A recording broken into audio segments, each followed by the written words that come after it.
राधे राधे। मैं doctor RP Singh Jadav, all India hospital Agra. आज की वीडियो में हम डिस्कस करेंगे कि लहसुन से बीपी कंट्रोल होता है या लहसुन से हार्ट की समस्याओं में कितना आराम मिलता है, हमें लहसुन कब खाना चाहिए और कब लहसुन पर डिपेंड होना हमारे लिए जानलेवा साबित हो सकता है।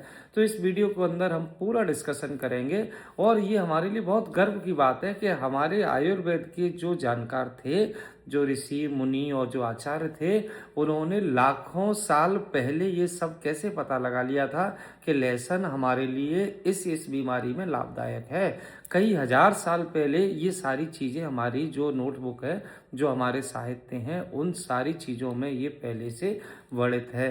तो ये हमारे लिए गर्व की बात है और आज इस वीडियो के अंदर हम इन डिटेल डिस्कस करेंगे कि लहसुन कब आपके लिए फायदेमंद हो सकता है, कब लहसुन पे डिपेंडेंसी आपके लिए जानलेवा साबित हो सकती है।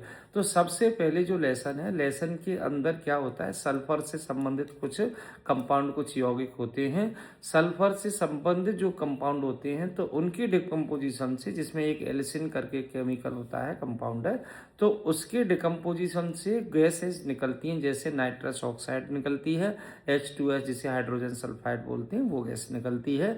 ये गैस क्या करती हैं, हमारी जो ब्लड के अंदर जो ब्लड वेसल्स हैं, मतलब जो शरीर के अंदर जो ब्लड वेसल्स हैं, तो ब्लड वेसल्स के जो इनर सरफेस होता है, जो अंदर का सरफेस है, उस पर एक लेयर होती है जिसे हम एंडोथीलियम बोलते हैं। उस एंडोथीलियम पर इसके कुछ रिसेप्टर्स होते हैं, वो उनको रिलैक्स कर देते हैं।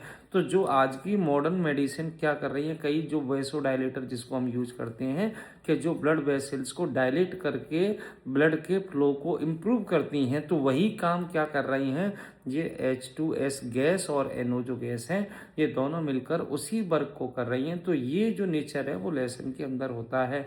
इससे हुआ क्या कि जब ब्लड फ्लो बढ़ेगा तो प्रॉपर ब्लड सप्लाई होगी, ठीक है, क्योंकि वो रिलैक्स हो गई। तो जो मसल, जो उनकी जो ब्लड वेसल्स की उनकी स्टिफनेस है, वो भी कम हो जाएगी। तो तुम्हारा ब्लड प्रेशर क्या होगा, मेंटेन होगा, नॉर्मल होगा। दूसरी बात है, जब सर्कुलेशन इंप्रूवमेंट होगा तो सारी चीज़ें, जैसे आप मान के चलिए न्यूट्रिशन वगैरह प्रॉपर पहुंचेंगे, तो ये बहुत अच्छा फंक्शन कर रही हैं, हार्ट की हेल्थ को इम्प्रूव कर रही हैं। जो ब्लड प्रेशर आपका बढ़ रहा है उसे भी कम कर रही हैं। क्यों कर रही हैं, इसका भी साइंटिफिक एविडेंस मैंने आपको बता दिया। दूसरा इसका जो काम रहता है, इसके अंदर बहुत स्ट्रॉन्ग एंटीऑक्सीडेंट है, विटामिन B6 है, मैग्नीशियम भी है। तो उसकी वजह से क्या है कि ये हड्डियों की हेल्थ में भी लहसुन बहुत इंपॉर्टेंट है। दूसरा, बहुत अच्छे एंटीऑक्सीडेंट होने की वजह से जो एंटी एजिंग प्रॉपर्टी है वो भी इसके अंदर होती है।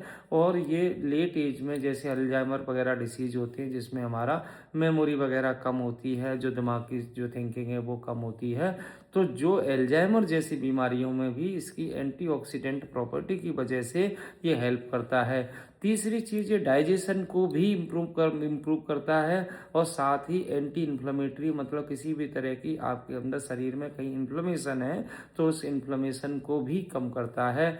और भी इसकी अलग अलग क्वालिटीज़ हैं जिसकी वजह से हमारे यहाँ खाने में, चाहे वो सब्जी हो, चाहे दाल हो, चाहे और भी तरह के जो आप पकवान बना रहे हो, जैसे कचौड़ी वगैरह बना रहे हो, बहुत सारी चीज़ों में, नमकीन वगैरह में लहसुन होता ही होता है।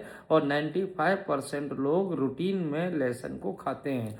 तो ये हमारे बुजुर्गों की, हमारे आचार्यों की, हमारे पूर्वजों की देन है कि उन्हें इतनी डीप नॉलेज कैसे थी, जिसकी वजह से उन्हें लहसुन को हर चीज़ में ऐड किया, सब्जी में, दाल में, जो भी आप डिश बना रहे हो, नमकीन बना रहे हो या कुछ अदर तरह की बना रहे हो, चावल वगैरह के साथ भी बहुत सारी चीज़ें बनाई जाती हैं जिनमें लहसुन को अनिवार्य रूप से ऐड किया ही जाता है।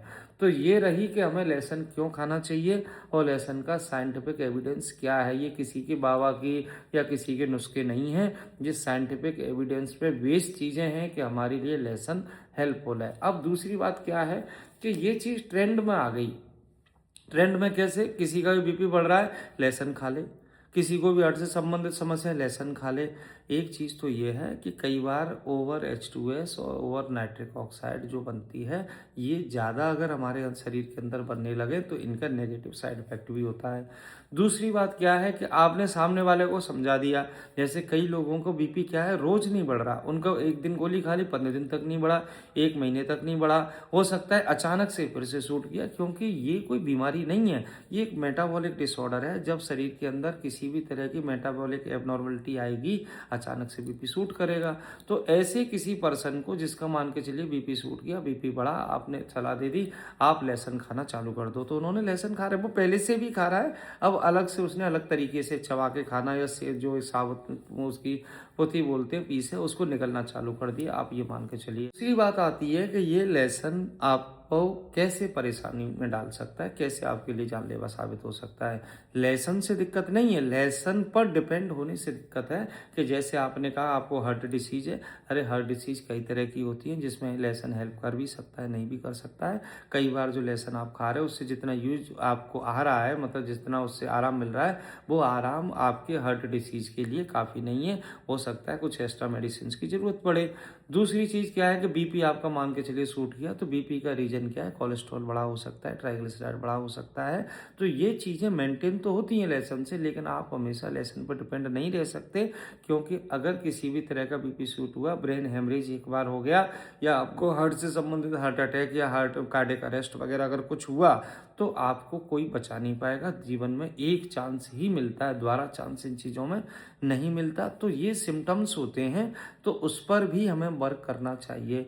ऐसा नहीं आपने किसी को लहसुन का बता दिया, उसने लहसुन खाना चालू कर दिया और लहसुन डिपेंडेंसी उसको तकलीफ में डाल सकती है। लहसुन एक एड है, मतलब एक हमारे लिए दवाई ही है, आप ऐसे मान के चलिए, जिसे हम सदियों से हजारों सालों से खाते आ रहे हैं। आज भी खाइए, उसके लिए हम मना नहीं कर रहे, लेकिन आप लहसुन डिपेंडेंट मत बनिए। लहसुन डिपेंडेंट बनने से तकलीफ क्या हो सकती है, कोलेस्ट्रॉल है, ट्राइग्लिसराइड है, लिपोप्रोटीन स्मॉल ए है, या अदर तरह की किसी का कोई कोरोनरी आर्टरी डिसीज है, तो उस डिसीज को लहसुन रिवर्स नहीं कर सकता। हेल्प कर सकता है रिवर्स होने में, लेकिन रिवर्स नहीं कर सकता। आपको मेडिसिन भी कई बार नहीं करती, तो इसका मतलब ये नहीं है कि आपको मेडिसिन लेना बंद कर देना चाहिए। मेडिसिन यूजफुल है, लहसुन से ज़्यादा कई केस में यूजफुल है, लहसुन भी यूजफुल है, लेकिन मेडिसिन के रिजल्ट लहसुन से कई गुना ज़्यादा है, इसीलिए आप मेडिसिन पर शिफ्ट हो रहे हो। तो केवल लहसुन डिपेंडेंट न रह के अपनी जीवन को, अपनी जान को खतरे में मत डालिए। लहसुन भी खाइए, प्रॉपर जो तकलीफ है उसके लिए किसी डॉक्टर को दिखाइए, अपनी जांच कराइए। तो मेरी आप सभी को यही सलाह है कि लहसुन डिपेंडेंट मत बनिए और लहसुन को खाना भी मत छोड़िए। राधे राधे।